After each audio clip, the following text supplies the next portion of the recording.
Good evening. At this time, I'd like to call to order the Planning Commission meeting of April 3rd, 2023.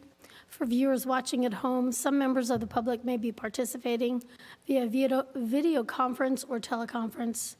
Please stand and join me in the Pledge of Allegiance.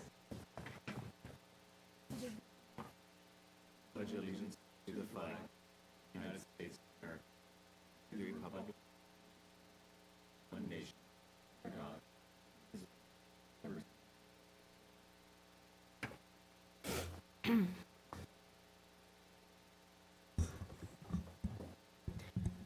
Will the secretary please call the roll? Commissioner Ferris? Here. Commissioner Tyler Kettlehut? Here. Commissioner Lanson? Here. Commissioner Link? Here. Chair McMahon? Here. Okay, tonight we have with us Planning Division Manager Steve Kearns. Mr. Kearns, are there any written comments, announcements, continuances at this time? Thank you, Chair McMahon. We do not have any supplemental packets or additional written correspondence at this time. Thank you. It is my understanding we have no public comments. None. Okay, thank you. Item number 6 is the consent calendar. We have the minutes of March 27th, 2023 Planning Commission meeting. Do we have any comments? Do any of my fellow commissioners want to make a motion? Commissioner Link? I have one comment. I believe that was me who moved to approve the meeting minutes for the last meeting. I think I'll agree with that. Do you want to make a motion again? Sure. With that change, I will move to approve. All right. Could you please call for the vote?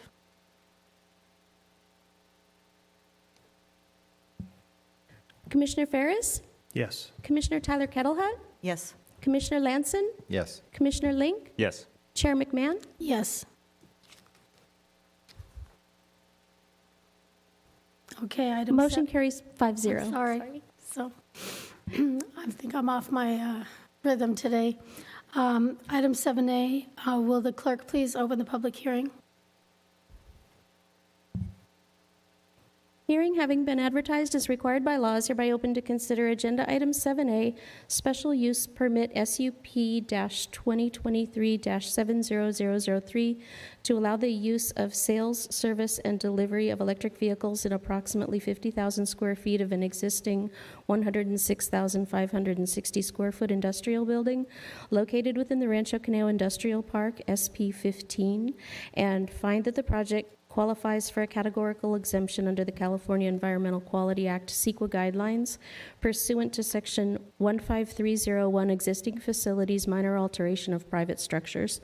Located at 2000 Corporate Center Drive, the applicant is Thomas Benefield, Stantec Architecture -US West. Thank you. Presenting on behalf of staff is Assistant Planner Tabitha McAtee. If you will begin when you're ready. Thank you. Good evening, Chair McMahon, members of the Planning Commission. The case before you tonight is a request to allow the sale, service, and delivery of electric vehicles in approximately 50,000 square feet of an existing 106,560 square foot industrial building located within the Rancho Cuneo Industrial Park, or SB 15, located at 2000 Corporate Center Drive. The applicant has submitted on behalf of Tesla Motors.